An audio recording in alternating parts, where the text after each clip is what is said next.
that behavior happens in prison. Let me tell you about the guy that I knew.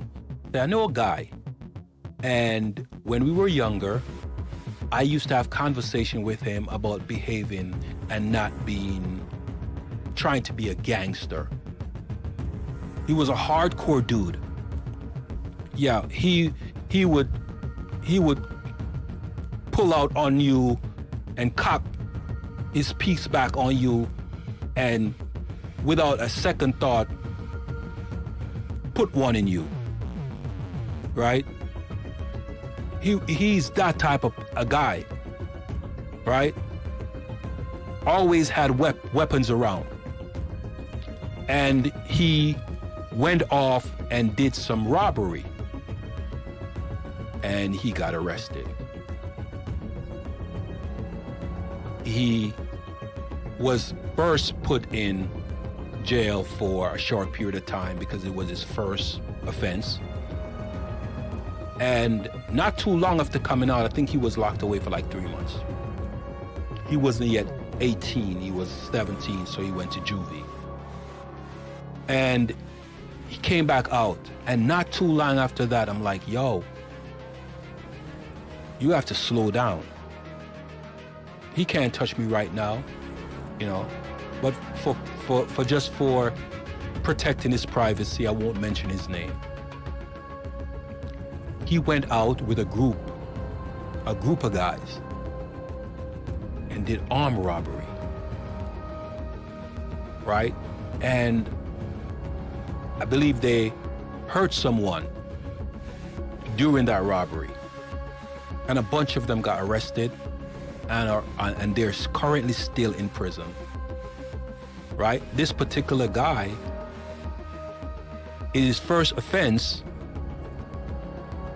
he got arrested and he got locked away he got sentenced to 3 years. And he spent 2.5 years or so in there. But when he came out, there was a shift in his behavior. And I was like, hey, I'm just gonna call him L, just because that's what his name started with. I'm like, L, what's wrong, man? Why are you this way? Why are you so now quiet and reserved and don't talk? Right? And he was like, I don't want to talk about it. So one day, I was looking for my brother, my little brother, and I thought he was over at L's house. So I went over there. My little brother wasn't there, but I saw, well, L's sister let me in the house. And so I went to the backyard and I saw him sitting on his car. But before I stepped out, I was kind of like observing him, just taking a look at him. And I noticed that he was just sitting there crying. Tears just running down his cheeks, his face. So I said cheeks, I mean, you know, his face. I'm not talking about his behind at this point, right?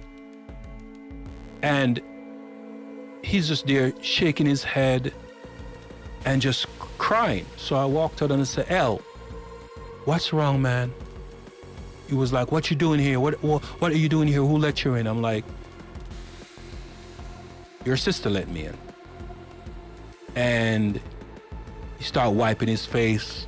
I'm like, what's wrong, man? Why don't you talk about it? He's like, I don't want to talk about it. I don't want to talk about it. Okay. That being said, he and I got in some spat a little bit while after over a girl that he liked, that liked me. And he actually punched me in the face.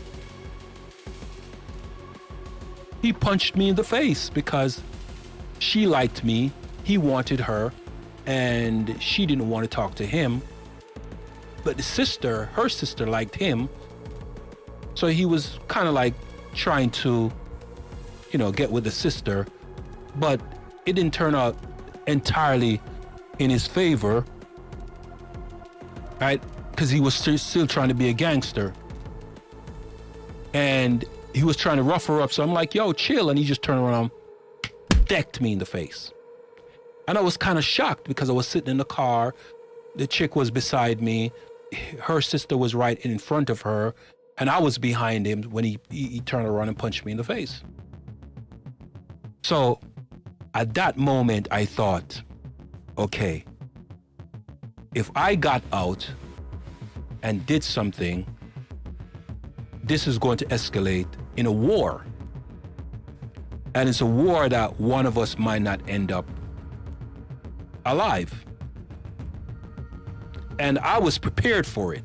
100% I was prepared for it because I know his character.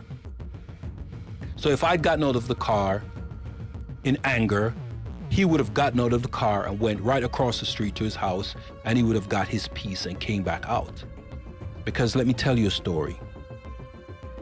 That same guy, L, when I was 19, I spoke to my younger brother to stay away from him. And my younger brother went and told him, and he didn't like it.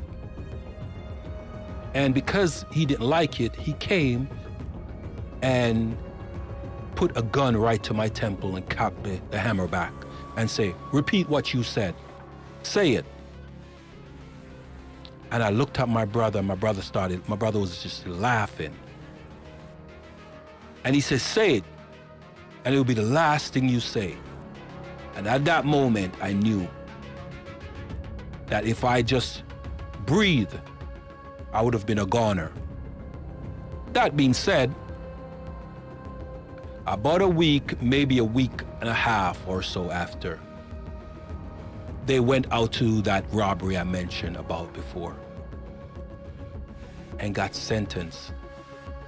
Because now he had a first offense, a second offense, and now this was his third offense. He got sentenced to life in prison.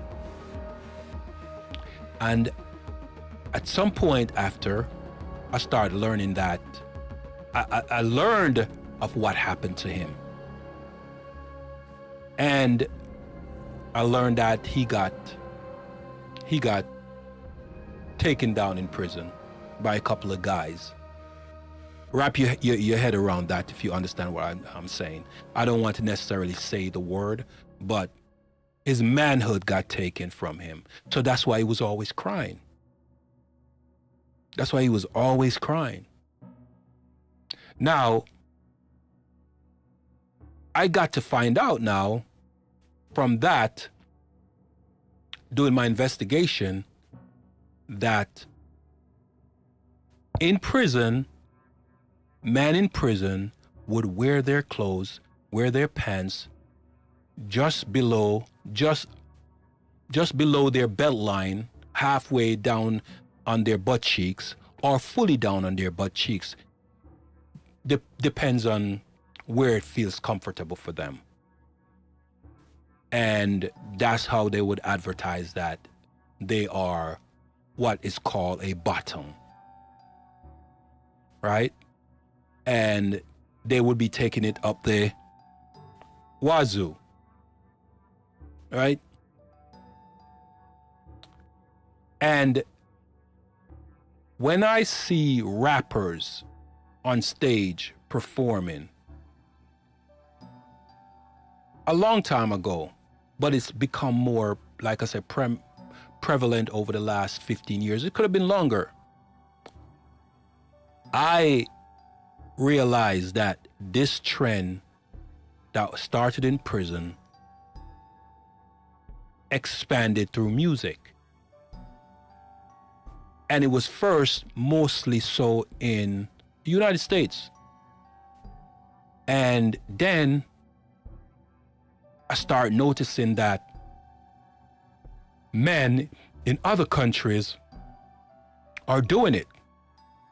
I've heard that some of the biggest gangsters, right, that wear their pants down below their asses are the biggest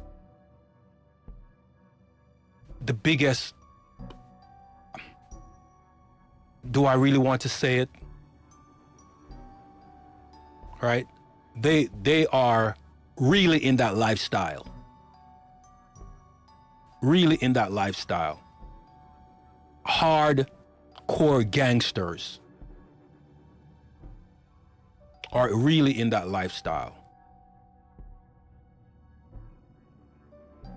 And when I say that they will defend their lifestyle and their gangster mentality to the fullest. So I've seen videos and I've been told from firsthand experience of family member seeing it, going to the islands and actually seeing it, right? Where a group of guys, tight skinny jeans, barely can pull up over their hips and their asses are out. Their behinds are exposed, strapped up with weapons, popping off all the time, go out and doing criminalistic things, whether it's robbing and stealing or whatever else they do, pushing weight, if you know what I mean. And they are really defending that lifestyle. Like you can see what the thumbnail says. The sagging pants pandemic. When America sneezes, everybody else catches a cold. So if it's done in America and it's perpetuated in America, the islands are going to pick up that behavior. The islands are going to pick up the behavior. They're going to pick it up in Africa. They're going to pick it up in other countries.